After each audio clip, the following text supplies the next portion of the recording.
Don't. You know, it ain't fun. Okay, it's recording. Good morning. Good. Hi, this is Jamsource magazine, and I'm Miss Ssugah. I'm here on behalf of the magazine with Carolyn Baker, and we're here today to talk with Houston's own legendary, world-renowned Mr. Tighten Up himself, Mr. Archie Bell.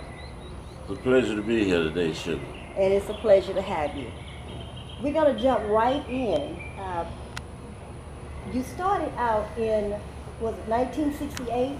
Or is that when Tighten Up was released? No, I started around 1961. The first band that I worked with was out of Cashmere. The first year Cashmere going to school opened up, I attended Cashmere High School.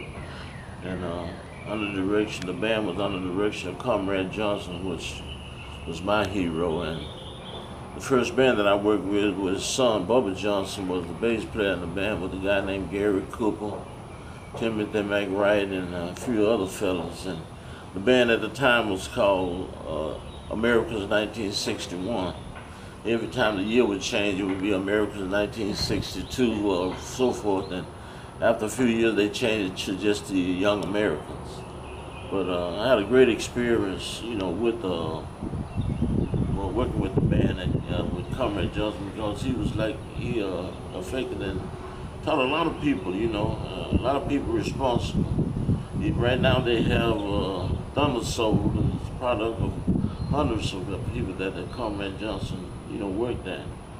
But they changed the zoning laws over in Phyllis Wheatley, and everybody who lived on the south side of Crane had to go to Wheatley. So after the first year, I levitated over to Phyllis Wheatley. But even though when they had the talent shows at Cashmere or whatever school they had at Worthing, Yates or whatever, we always would, get into the first, get on the talent shows, and most of the time we won first place.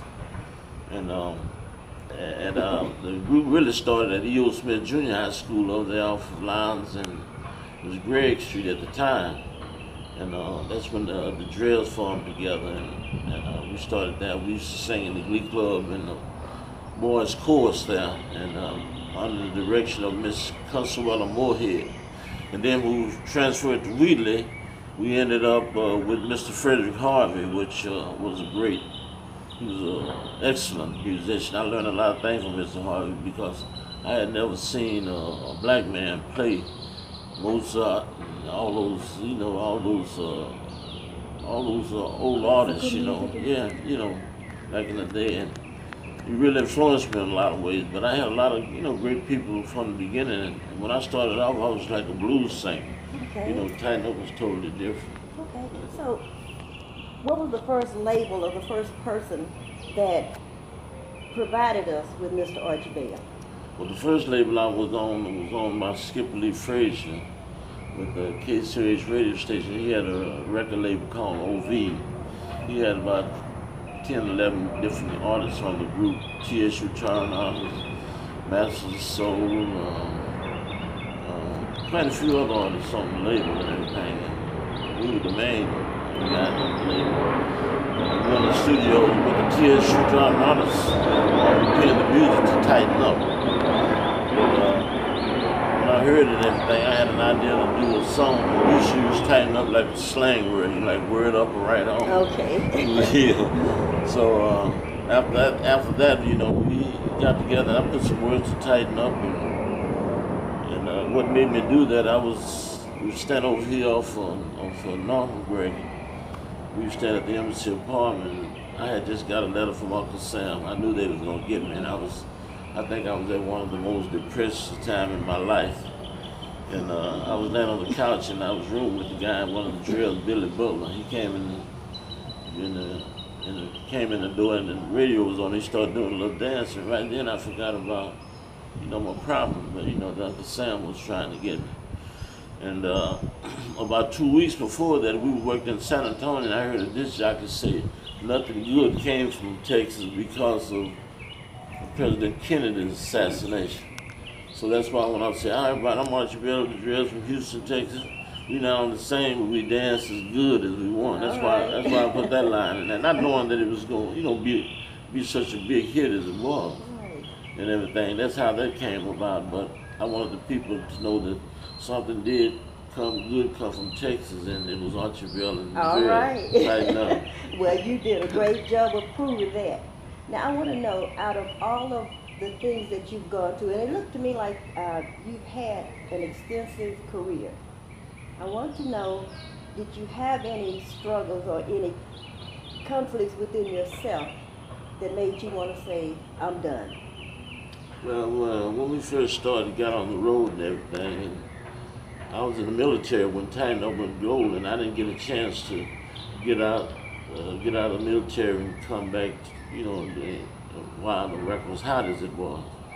And I got a chance to come on leave a few times and record a couple other albums on Atlantic label, but Gambling Hub was our producers at the time and everything. But it's always conflict in this business.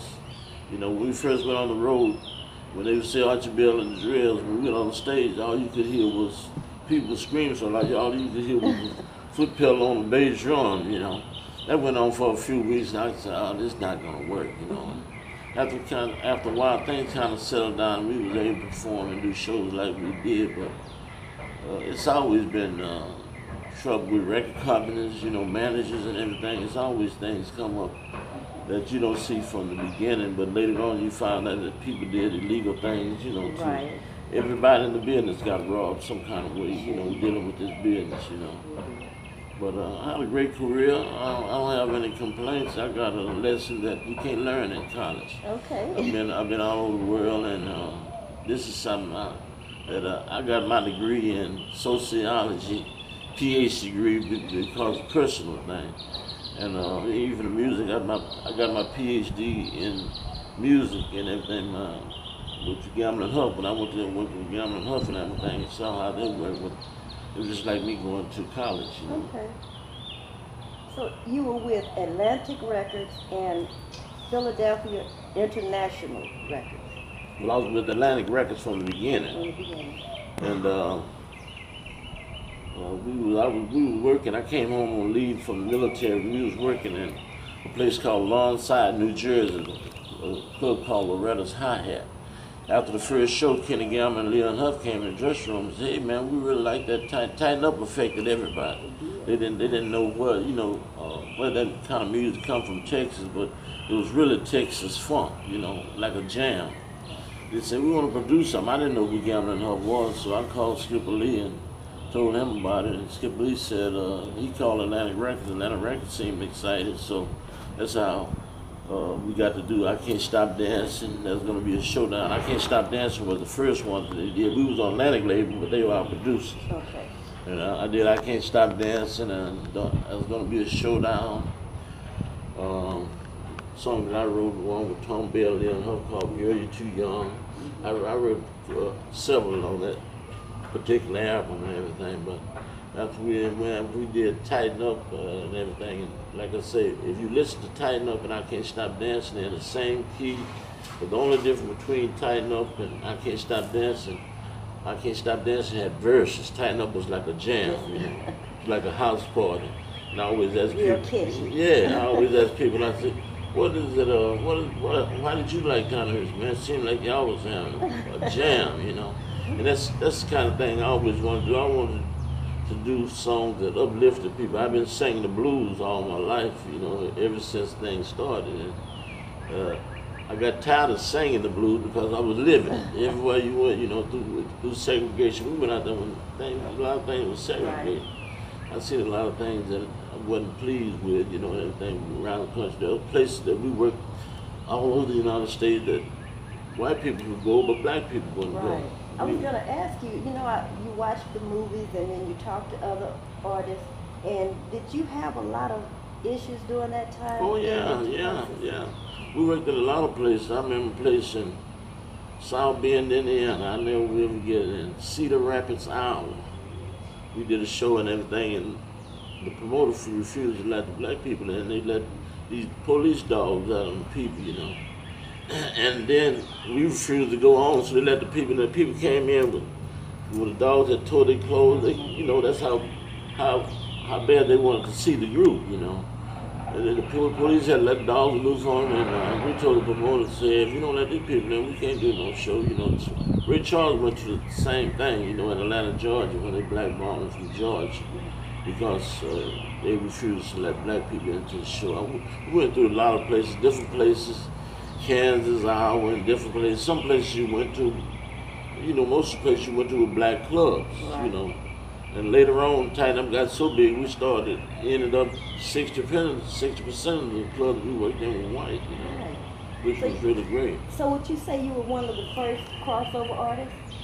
Yeah, you know, Tighten Up was, back in the day, you had to sell 1 million copies before your song crossed over. But Tighten Up was so big and everything, and they didn't classify it as being an R&B tune, they classified it in the top 40, you know. So in other words, selling it went automatic. The first year the Tighten Up was released, it sold 12 million copies.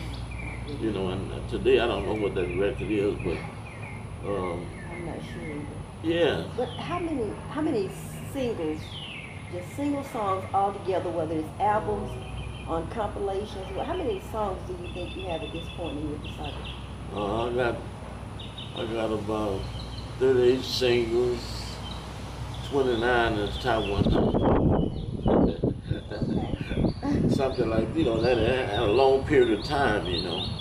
And all this stuff, the first album we did, I Can't Stop Dancing, where they had my balloons going up, and a song called My Balloons Going Up, and was written by Campbell and Hubbard. That was a big song for us in England. Here I Go Again, and My Balloon was going up. It was a big song, but Tighten Up was just being released all over Europe. I think Sony bought all the catalogs, Atlantic Records and Philly International. They just released international, nationwide, all over the world. Really. Can you take us on let's say, I was going to ask you for a 5-day, but take us on a 3-day tour with Archie and Well, we would like leave Houston, like going to West Coast. We did 9 months and 1 night this month. I was about 25 then, but we left Houston, from Houston, Austin to San Antonio to El Paso. And if we left Houston, if it wasn't about 200 miles from here to like Austin, you know, we would stay overnight. But if the next year was like 500 miles or more, we would leave after the show that night, you know, and stay in that area. We worked all the way up to California, all the way up to Washington State, across the United States, back down to Maine, Rhode Island, down, you know, right down back to New York, you know, Massachusetts, New York, New Jersey, right back into Louisiana, Texas, the South, and back into Texas, yeah. And we were having fun and a good time, you know, and young guys, you know, it was something different and new to us, you know, and we would be on the road, and the song would come on the radio and everything. We would jump out of the park and jump on the side of the road and start dancing, you know. Well, you weren't the only one jumping out. We were jumping out. We were all jumping out. So you had quite a pretty good experience on the road. Most of it was good, overall. Yeah, about 50, you know. 50% and everything with segregation. A lot of things that police and law officials, you know, hassle us to do things, you know. And we was on the road driving one time, and this big red, I think it was in Arkansas, this big redneck police came up to the car, my brother was driving. He said, "You got your license handy?"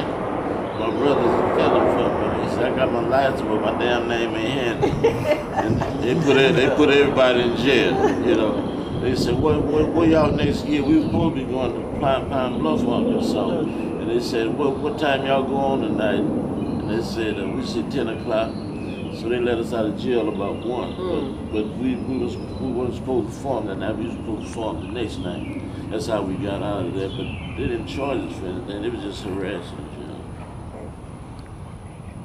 Okay, I have one more question. Can you tell us something that nobody knows about your music career? Well, the only thing that I could think of is nobody knows that I started singing in church when I was 5 years old. And a blues singer. I started out singing the blues at a very, very early age. And it's just one of those fantasies, you know, that what happened to me is like a fantasy. And I'm still reeling at the time and day now how people are still into my music all over the world, you know. Well, what you did not tell them is that you also did country. Oh yeah. I grew up in, I was born in Innocent, Texas. My people moved to Houston, Florida when I was about 9 months old. I used to ride around in an old 484 with my grandpa, and he would be playing Hank Williams, people like Hank Snow, and all those people and everything. And I always loved the country songs. I heard country songs on the radio before I heard black music on the radio. Here in Houston, you know, they had maybe 2 days out of the week they would play, you know, R&B and stuff for like an hour or two on the weekend, maybe on the Thursday or something like that. But I grew up listening to all Jim Reeves, Marty Roberts, all those people. I love the music. It was great music. And there's nothing different between country, western music, and R&B or either rhythm and blues. All they do is change the name. You know, that's all they're doing to it, you know. And the only difference that really make the difference in music is steel guitar. You know, if you take steel guitar out the same, it can be R&B automatically. And a lot of people don't realize R&B don't mean rhythm and blues, it means rhythm and beat, because the drum was the first instrument. And the white people took a white man's lyric and put it to a black man's beat. Then they changed it to rockabilly, you know. Okay. Well, I think that we are almost out of time, and we do want to thank Miss Carolyn Baker of Jamsource Runway magazine. Absolutely. For having you here and giving me the honor to speak with the legend. That's awesome. And it was a pleasure hearing everything that you've done, everything that you shared with us, and it was great with you sharing your life and your story with us. I really enjoyed it. I thank y'all for having me, because the true story has to be told. You know, there's been a lot of innuendos and things running around the country, but when you hear from the source, you already know it. Well, Jamsource magazine is the one to get the story out for you. Okay.